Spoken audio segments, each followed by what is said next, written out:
Welcome, curious minds, to another deep dive. Great to be back.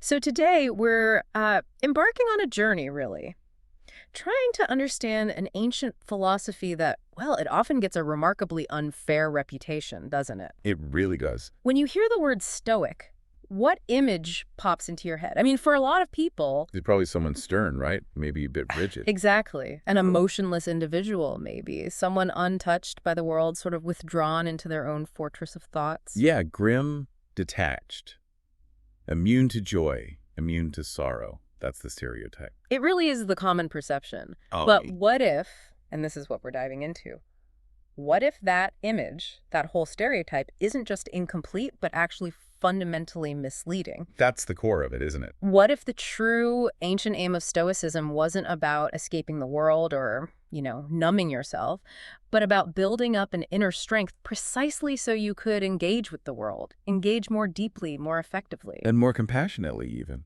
It's such a pervasive misconception, really, that modern use of stoic, meaning, unfeeling or indifferent, it just completely misses the mark when you look at the ancient philosophy. Right. For the ancient Stoics, their philosophical practice, it wasn't about becoming some passive observer. It wasn't about building an impenetrable wall to hide from life's challenges. Quite the opposite. Quite the opposite, actually. Yeah. It was all about developing this profound internal tranquility and a crystal clear mind.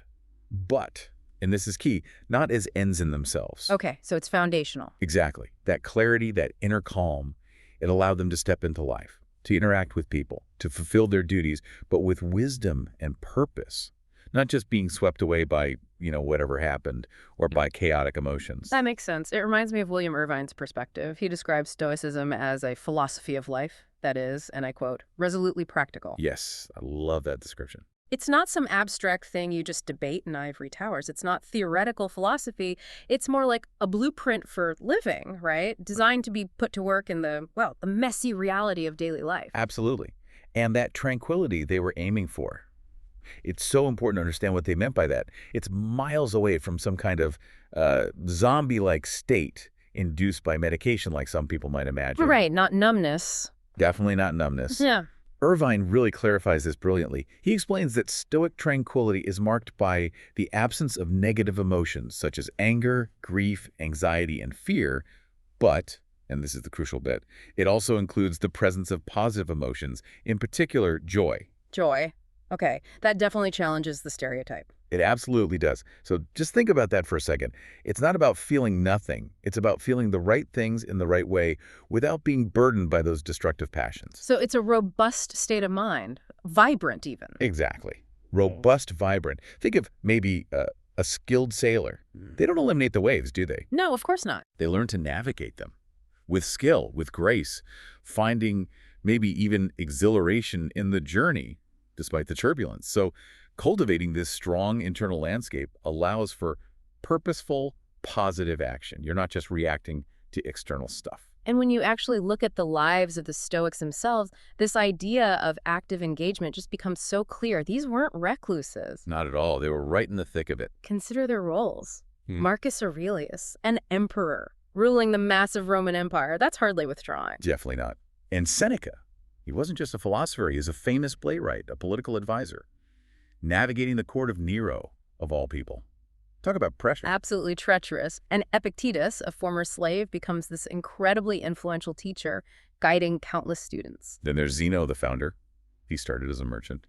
And Cato the Younger, a politician known for his, uncompromising principles. Right. Their lives were anything but sheltered. They were full of huge external pressures, loss, political chaos. Immense challenges. And yet, as the Daily Stoic points out, Stoicism offered them that much-needed strength and stamina. It helped them face these things head-on. They were deeply involved in the world, not watching from the sidelines. Indeed.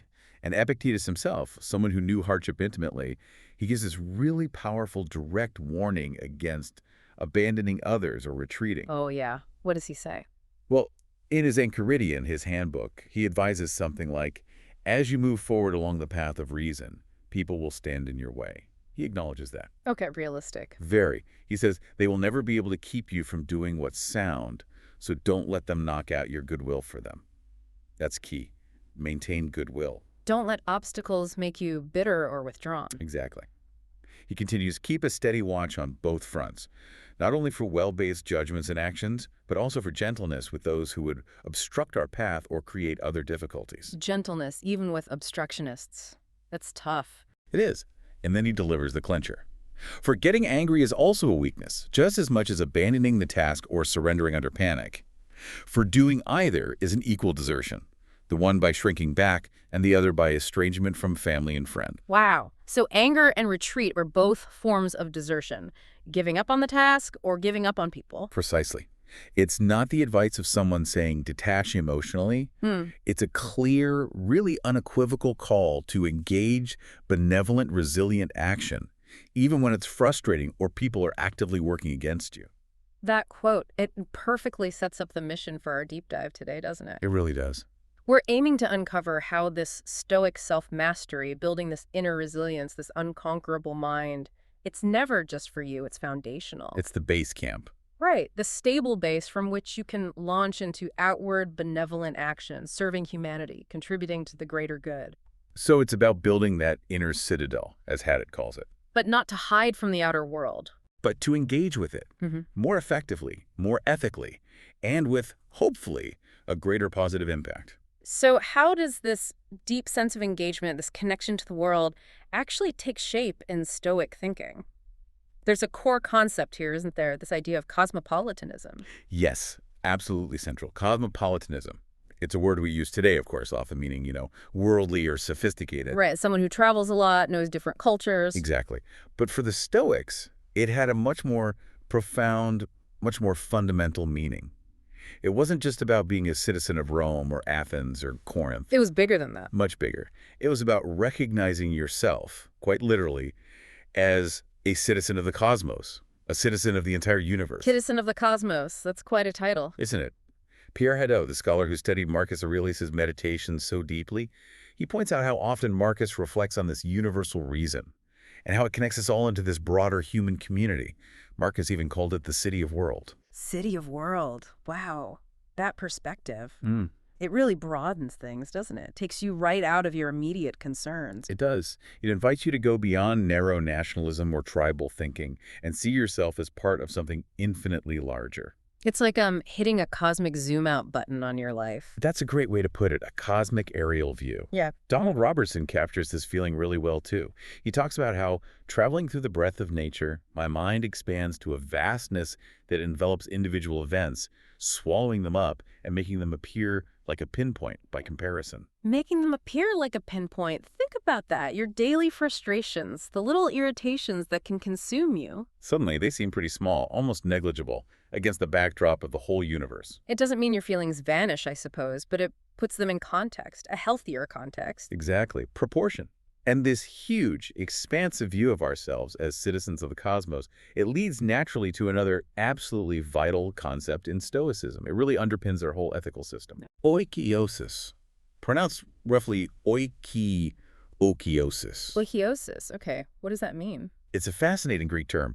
It describes this natural psychological process, a process of self-extension, you could say.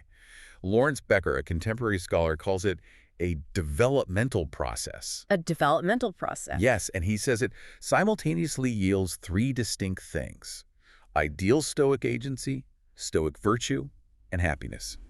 So it's not just about actions, it's about this continuous unfolding of who you become in relation to the world around you. Okay, so oikeiosis is how the Stoics understood the way our kind of circle of concern naturally grows, our sphere of affinity. Precisely. It starts with the most basic instinct, right? Self-preservation. That's ground zero for everyone. Makes sense. But then, as Becker explains, and the Stoics use the cradle argument, observing how infants behave, this natural self-love, guided by our reason as it develops, starts to extend outwards. Like ripples. Exactly like ripples. First, it reaches your immediate family, then your friends, then neighbors, your community, fellow citizens. And eventually, all of humanity, and even the entire cosmos itself. This is the very foundation of their ethics, their moral development. It shows that our basic impulse isn't purely selfish.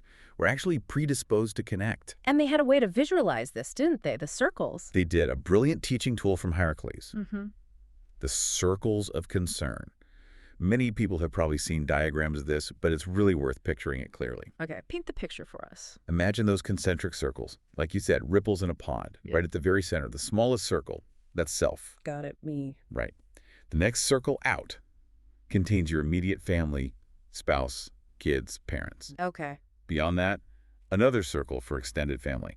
Then one for friends, Mm-hmm. then neighbors, your local community, Keep going. then fellow citizens of your city or country. Yeah. And finally, the biggest, outermost circle encompasses all human beings, actually the whole cosmos, everything that exists. That's a lot of circles. It is. Yeah. But here's the really radical part, the practical bit. The Stoic practice isn't just to, look at the diagram and nod. It's not just an intellectual exercise. Not at all. The active work, the challenge, is to consciously, deliberately try to draw those outer circles inward. Draw them inward. How does that work? It means making the concerns of people in those outer rings, strangers, people in other countries, even the health of the planet, feel as close to yourself as possible. It's about cultivating this deep, active sense of universal affinity. So you're expanding your sense of self, your empathy, your responsibility to include more and more. Exactly. You're not losing yourself, you're becoming bigger. Marcus Aurelius really internalized this. He believed, as he wrote, that it suits human nature to take care of everything human.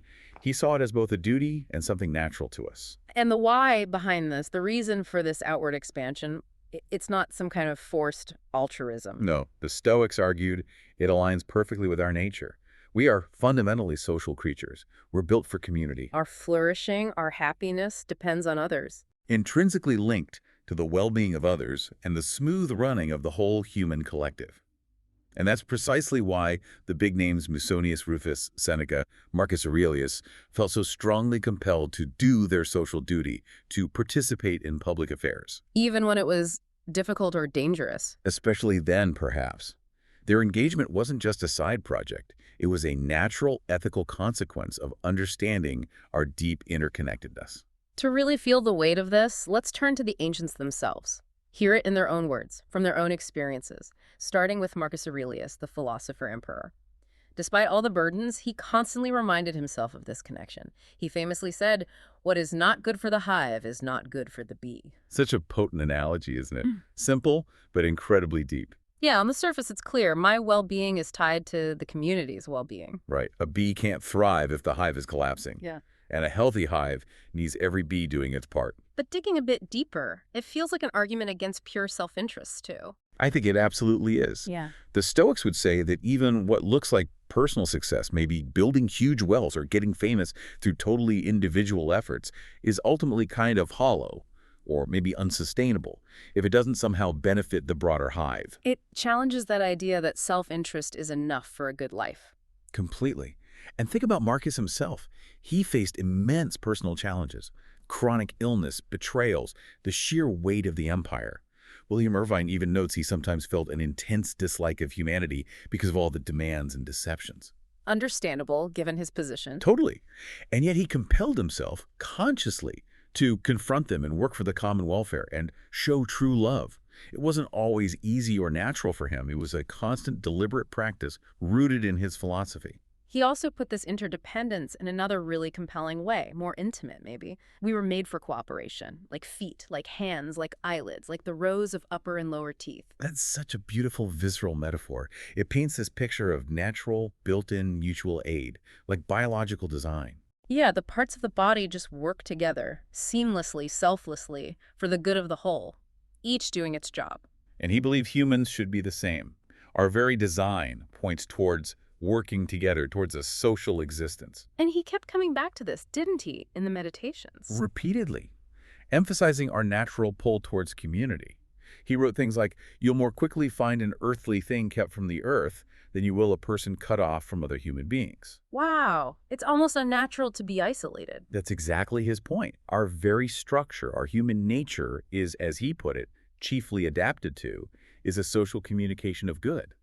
It's not just a nice idea, it's fundamental to being fully human. So trying to cut yourself off is actually acting against your own nature, undermining your own potential for flourishing. Yes, like a lung trying to breathe outside the body, as you said earlier. It just doesn't work. Okay, so moving from the emperor's perspective, what about Seneca, a statesman, a playwright, dealing with the messy reality of Roman politics?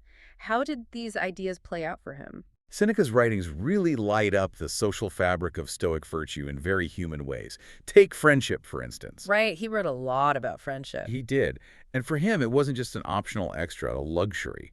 It was essential for a flourishing life. Irvine mentions how Stoics see nothing wrong with enjoying the circumstances, including forming and enjoying friendships. Becker even quotes an ancient text calling it a supreme charm of daily social intercourse. A supreme charm. But what makes the Stoic view of friendship distinctly Stoic? Is it just about having fun together? Well, enjoyment is part of it, sure. But fundamentally, Stoic friendship is about shared virtue. Shared virtue. Yes. Seneca believed true friendship thrives on mutual admiration for and the shared pursuit of wisdom and virtue. Friends help each other become better, wiser people. Like moral accountability partners. Kind of, yeah. Yeah. They act as mirrors, holding each other to their highest ideals. It's a relationship built on deep respect and mutual growth. You genuinely want for your friend what you want for yourself: virtue, tranquility, living in line with nature. So friendship itself becomes a moral and social act, deepening your connection by refining it in that close bond. Exactly. And then there's gratitude. While Seneca might not have dedicated entire treatises just to gratitude like he did for anger or benefits, the concept is absolutely fundamental to Stoicism. And it connects to that practice of negative visualization. Precisely. Negative visualization is such a core Stoic tool. Can I explain how that works? Clear. Please do. How does contemplating loss lead to gratitude and connection? Okay, so negative visualization is where you deliberately, consciously think about potentially losing the things you value. It could be your health, your job, your home, your loved ones, even your own life. It sounds a bit morbid. It can seem that way at first glance. Yeah. But the goal isn't to make yourself miserable or anxious. It's actually the opposite. It's meant to inoculate you, psychologically, against future loss, and more importantly, to make you deeply, profoundly appreciate what you have right now in this present moment. So by imagining life without someone. You become incredibly thankful for their presence today. As Irvine says, it helps you be thankful for almost regardless of your circumstances. You stop taking things for granted. Okay, I see the gratitude part. How does that build connection, act as a social glue? Well, think about it. When you genuinely, actively appreciate the people in your life, how do you treat them? Better, I suppose. With more care, more kindness. Exactly. If you're constantly gently aware that a friend, a partner, a parent could be gone tomorrow, not in a fearful way, but in an appreciative way, you're far more likely to really listen to them today, to offer help without thinking twice, to forgive small annoyances easily, to express your affection or appreciation. You don't put things off. Right. Now imagine a whole community where people practice this, not taking each other for granted, actively appreciating what others bring, their presence, their kindness, their work. That act of appreciation naturally builds stronger bonds, encourages goodwill back and forth, and creates a much more cohesive, compassionate society than just, basic politeness ever could. It turns passive appreciation into active engagement. Beautifully put. Active, benevolent engagement. And Seneca also had some powerful things to say about anger, which is often misunderstood in Stoicism, too. It's not about suppressing anger, is it? No, not suppression in the sense of ignoring wrongs or pretending they didn't happen. It's about responding with reason, not passion. Irvine uses that analogy. It's like training an animal. Training an animal. Yeah, any correction or punishment should be aimed at future improvement, future obedience, not driven by your own hot-headedness or desire for revenge. The focus is on correction and justice, not vengeance. Which implies a justice-oriented approach, not just an emotional reaction. Absolutely. And that really highlights Becker's point about Stoic virtue ethics having that powerful political dimension. It's not just about your personal calm, it's about how you interact justly with others, even when wronged. How did Seneca apply this, especially given his very challenging relationship with Emperor Nero? Oh, Seneca's life under Nero. It's a stark, almost painful example of trying to apply these principles in an incredibly hostile environment. Nero became increasingly tyrannical, erratic. To put it mildly. Right? And Seneca, as his advisor and former tutor, was in this deeply compromised position, trying to advise a morally bankrupt leader, trying to nudge him towards justice, or at least trying to limit the damage of his worst impulses. An almost impossible task. It must have felt like it. It was a constant tightrope walk of clemency, patience, strategic advice, not because he was naive, but because he felt bound by his social duty, committed to the common good, even when things looked hopeless. So his advice on handling wrongdoing wasn't just theoretical. Far from it. He argued that anyone dealing with others' faults, whether a ruler or just an individual, should respond not with impulsive rage, which he called a temporary madness that clouds judgment. And leads to bad decisions. Exactly. Disproportionate or counterproductive responses. Instead, you assess the situation coolly, rationally, almost like a doctor diagnosing an illness. The aim of any correction is to restore health, if possible, or prevent more harm. Like training the animal aiming for better behavior, not just retribution. Precisely. What action will best restore order? What will lead to future justice? What might help this person improve, or at least stop them harming others?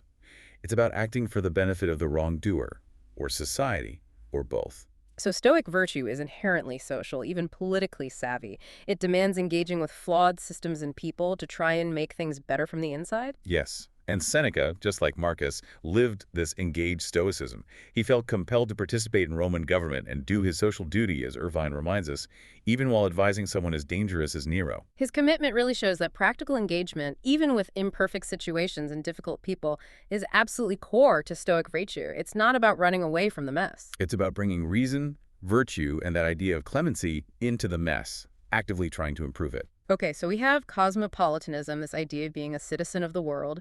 We have oikeiosis, the expanding circles of concern. We see it lived out by Marcus Aurelius and Seneca, this social duty.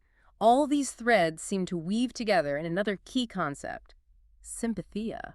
Yes, sympathia. The headache. Pronounced sympathy. It really ties it all together beautifully.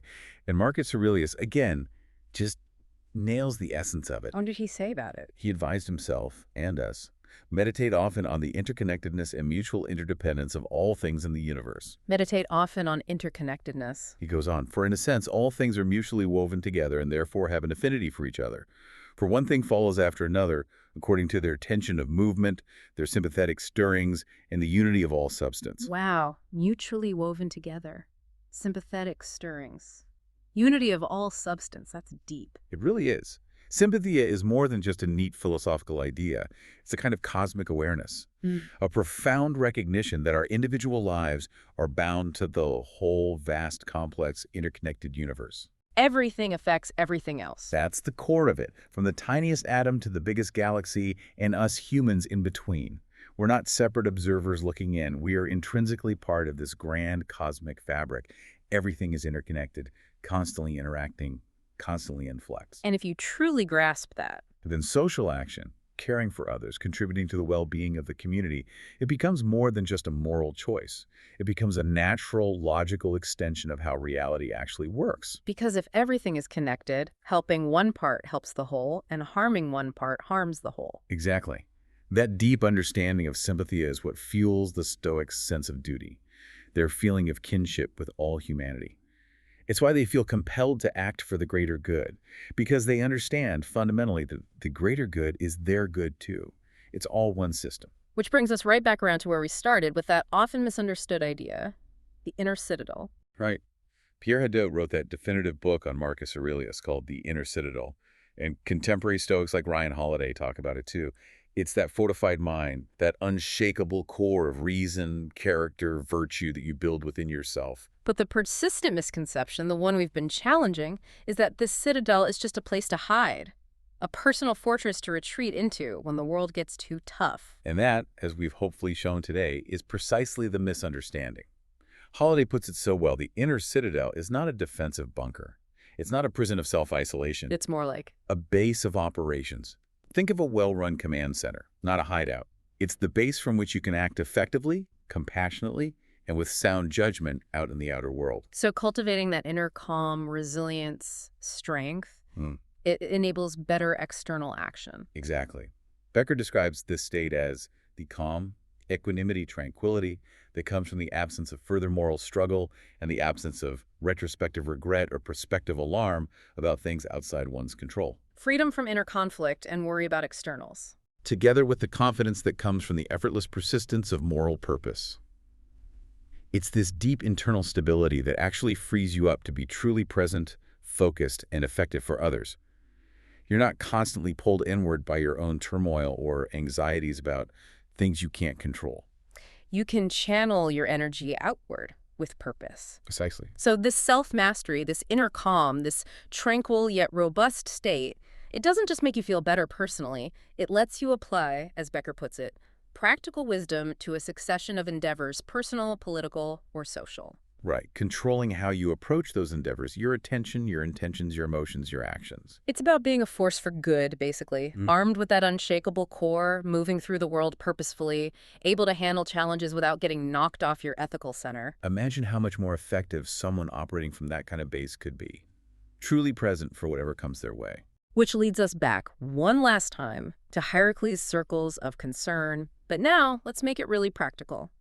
If the goal is to draw those outer circles inward, to expand our care for all humanity, how do we actually do that? Day to day. Great question, because it's not just theory, right? It's meant to be an active, ongoing practice. It requires conscious effort. And the Stoics gave concrete advice on this, so maybe we can offer a challenge. A practical, actionable step that you, listening right now, could try this week, no matter how small. Let's do it. This is about consciously contracting the circles, turning philosophy into action. Okay, where do we start? Maybe with the closer circles. Good idea. Let's start with family and friends. Think about those relationships.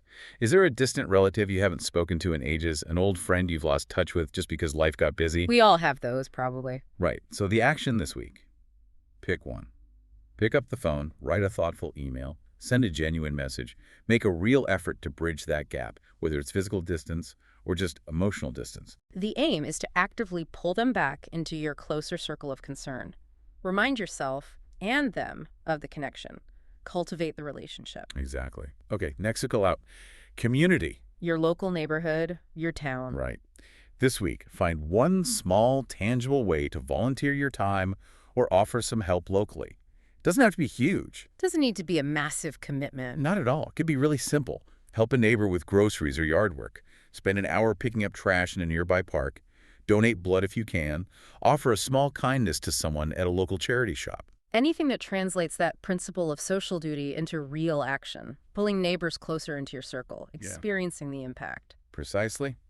And finally, the biggest circle. Humanity and the cosmos. This one sounds harder to act on directly. It's more about intellectual and emotional expansion. The action here is to deliberately engage with a culture, a perspective, a way of life that's very different from your own. How would you do that? Lots of ways. Read a novel by an author from a country you know very little about. Do some research into a philosophical or religious tradition that's completely unfamiliar to you.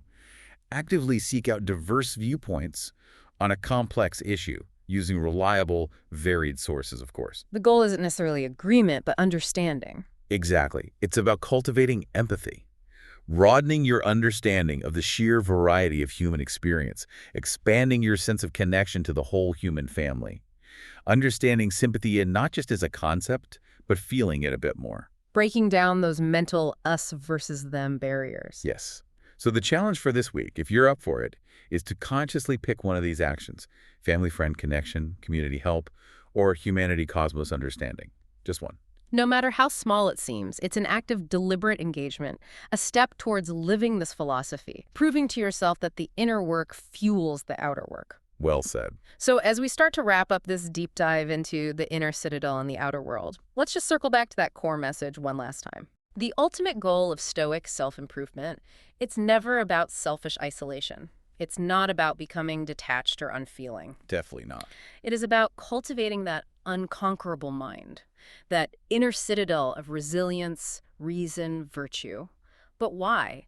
So it can serve as a powerful, stable instrument for becoming a better person, a more useful person, a more deeply engaged person for others. The strength is forged inside? Absolutely. But its true purpose is realized when it's applied benevolently out in the world. So the real measure of the inner citadel's strength, it isn't how well it keeps the world out. No, it's measured by how courageously, how effectively, how benevolently it allows you to step into the world. Leveraging your inner stability to actively contribute to the greater good, to embody that interconnectedness, that sympathia, to be a participant, not just a spectator. It's that amazing paradox, isn't it? The more you master yourself, the more capable you become of truly serving others effectively. A perfect place to pause for today. And speaking of connection and engagement, next week we're going to keep connecting these dots. Oh yeah, what's next? We'll be exploring exactly why this ancient philosophy, with all its timeless wisdom about inner strength and outward duty, seems to be having such a massive comeback right now in our modern, often pretty turbulent world. Ah, the resurgence of Stoicism. That's a fascinating topic. It really is. You won't want to miss that discussion.